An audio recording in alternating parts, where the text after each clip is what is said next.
Hey there, it's Monday, November 17th, and this is The Frequency. I'm Mary Engish. Here's what we've got for you today. After the longest government shutdown in history ended last week, Vermonters who use the food assistance program known as SNAP should have had their benefits fully restored. Another small college closes in the state. Fifth graders vote to choose a kid governor. First, some news. Most of the 63,000 Vermonters who rely on the Supplemental Nutrition Assistance Program, also known as SNAP, should have had their benefits restored by today. That's after Congress voted to end the government shutdown last week. Republican Governor Phil Scott says the Trump administration told the state it could transfer full monthly benefits for November onto SNAP recipients' EBT cards. It looks like everything's going to be back to somewhat normal in terms of the SNAP benefits. I think that's the first thing that is on everyone's mind. As well, it looks like federal employees will be going back to work. That's all good news as well. Now, remember, the state had already allocated $6 million of its own money to maintain SNAP benefits during that federal lapse. Scott says that means SNAP recipients will end up getting about 50% more in benefits than they usually do. The deal to end the shutdown funds SNAP benefits through next year, but Vermont could see funding lapses to other key federal programs if Congress can't agree on another spending bill by the end of January. The tiny liberal arts school Sterling College will close its doors as a degree-granting institution this spring. The Northeast Kingdom School announced the board of directors' decision on its website last week, citing financial and enrollment challenges. The school focuses on environmental studies and has always been small by design, but it had fewer than 50 students this year, and that's less than half its capacity. Sterling President Scott Thomas says the region's aging demographics mean colleges are recruiting from a smaller pool of potential students who, he says, are increasingly skeptical of higher education. There is a heightened aversion to taking on debt to underwrite college. We're seeing that, manifest in a lot of areas and in broad public messaging. Sterling is the 9th private school to stop offering classes in Vermont in the last decade. Green Mountain College, Goddard College, Southern Vermont College, College of St. Joseph, those have all closed permanently in the state. Other colleges like Marlborough College merged with other institutions.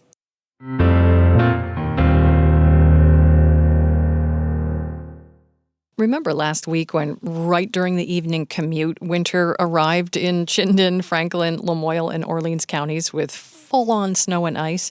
Yeah, in a really short span of time, the roadways got super slick. I chatted with Shauna Clifford. She's the VTrans District Transportation Administrator for the Southeast region. Clifford said she coordinates maintenance activities as well as fielding complaints. The roads are snow-covered. They're not in great condition. We haven't seen a plow. Any of those things are the typical complaints. She said VTrans and the districts have really been preparing for winter for a good month and a half, and each district has had conversations with Vermont State Police and other partners to get them up to speed on their winter prep and what plowing will look like for the season. The biggest takeaway from my chat with Shauna Clifford was learning about something called the Snow and Ice Control Plan. Yes, the Snow and Ice Control Plan. It's key. Essentially, it helps set expectations for drivers during the winter in Vermont.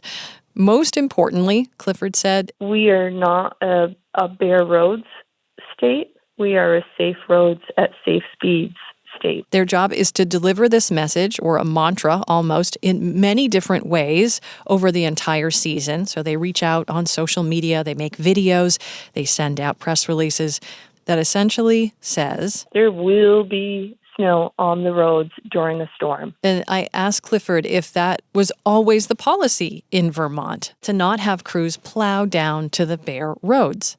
And Clifford said, yes, Vermont's never been a bare roads state. So plow drivers during a heavy snow or ice storm, they're not out there working to get the snow and ice off the roads immediately down to the bare pavement. They are working to make the roads safe at a safe speed. And that's because, Clifford says, the impacts to the environment and the cost to do a bare roads policy is just not it's not practical for Vermont. And as you might guess, Clifford said the plan includes corridor priorities. It's a kind of which gets plowed first hierarchy of roadways in the state. And they're color-coded. So orange is the first priority. Those are higher traffic roads. Those are interstates. Blue is next, kind of like interstates. Pretty major roadways in the state, but not as heavily trafficked as an interstate. And then comes the green and yellow roadways. Those have lower priorities for crews to plow those during and after a storm. So Clifford said some of those roads might still have snow left on them. Clifford shared helpful links like Plow Finder. You can use that app to actually find out where the nearest plow is and how soon it might be down on your street. Also, New England 511 can take a lot of guesswork out of winter driving conditions. And with the busiest days and nights ahead and a crew of about 80 plow drivers for that region ready to hit the roadways after a storm, Clifford said she feels like she's in the right place. You know, I've always been one of those people that played with the Tonka trucks. Yeah, this is exactly where I was hoping to be.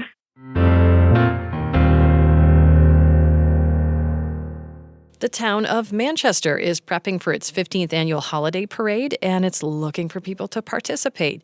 Local, regional businesses, farms, schools, organizations, they can all join the fun at the community event. Parade officials are seeking some pretty specific things, especially submissions of tractors and trucks bedecked with holiday lights and also imaginative float ideas. There are cash and prizes on the line, along with the inevitable holiday cheer.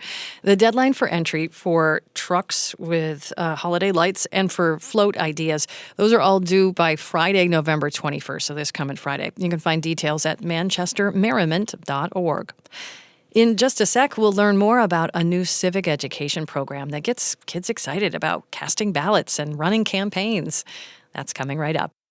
Thanks for listening to The Frequency, where support comes from 802 Spirits. When you shop at one of the 80-plus independently owned 802 Spirits stores across Vermont, you're supporting local Vermont communities. Learn more about how 802 Spirits contributes to the spirit of Vermont and the Vermont General Fund at 802spirits.com. And Springfield Cadillac GMC in Springfield, Vermont, offering a wide range of pre-owned electric vehicles starting at under $20,000. View all EV inventory at springfieldgmc.com. There's a special election happening this week. More than 1,000 fifth graders across the state have cast their ballots for Kid Governor, and the winner will be announced Wednesday. It's part of a new civic education program led by the Vermont Secretary of State's office. Caitlin Unke with the University of Vermont Community News Service spent an afternoon with one of the participating schools. Fifth graders at the St. Johnsbury School held a primary a few weeks ago to elect their nominee for Vermont's first ever Kid Governor. Kara Hebert was one of the candidates. I noticed a lot of things in Vermont, and some of them weren't so good, and I was like, we need to fix that. So then I started running. She says all of her friends were running. And I thought, if they're going to do it and they're going to make a difference, then maybe I should too. The St. Johnsbury School is one of 65 Vermont elementary schools participating in the program. Here's how it works. Student candidates build platforms around issues they care about. They campaign at their schools. Hello, my name is Emmy, and I want to be Vermont's Kid Governor because And then 7 finalists move on to a statewide election. The winner becomes Kid Governor, and the 6 runners-up become the cabinet. And the coolest part is, those 7 students get to work with state officials to bring their ideas to life. Yeah, so they'll work with our office directly. We'll have monthly meetings where we go over their platform and help them put it into practice. That's Robin Palmer. She leads Kid Governor for the Vermont Secretary of State's office. Well, the thing that our office really liked about the program is that it's, yes, learning about how elections work, but really focusing more on helping students identify a topic that they're passionate about and think about ways that they can make a difference about it. Palmer says she's been surprised by the big issues students are tackling in their campaigns, like homelessness and food insecurity. Kara Hebert and her classmate Max Clucci both have platforms related to healthcare. The topics I'm focusing on in my campaign is health insurance, because like about 20,000 people like don't have it in Vermont.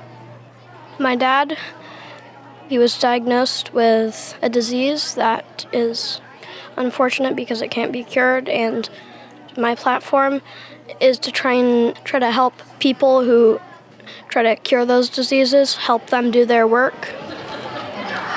Excuse me, as we're waiting for our last classmates to arrive from recess. Pam Letourneau Fallon is one of the 5th grade teachers at the St. Johnsbury School.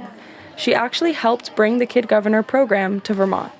She loves its hands-on, real-world approach. This is not a pretend election. The stakes are high. Their platforms will become a reality. She says the stakes are high for another reason, too. A recent state report showed that fewer than 60% of Vermont youth say they plan to register to vote when they're old enough. I believe the Kid Governor program is going to dramatically increase those numbers. I can't see any of these students not voting in elections moving forward. They are invested. None of the St. Johnsbury students made it onto the statewide Kid Governor ballot. Still, Kara Hebert says the process taught her a lot about leadership. A good leader, for me, it means making an example for yourself so others can like look up to you and do the same things you're doing. Like if you're nice and kind, then they like want to be nice and kind. The Secretary of State's office is set to announce the election results on November 19th. And the new Kid Governor will take office in January following an inauguration ceremony at the State House. For the University of Vermont Community News Service, I'm Caitlin Unke.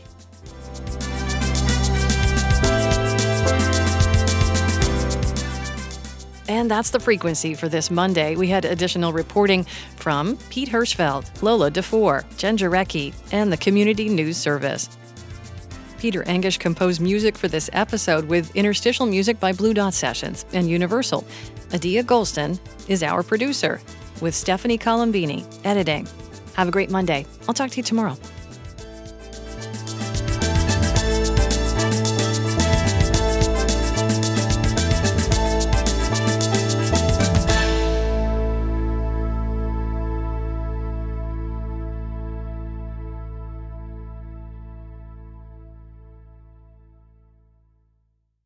Sources and methods, the crown jewels of the intelligence community.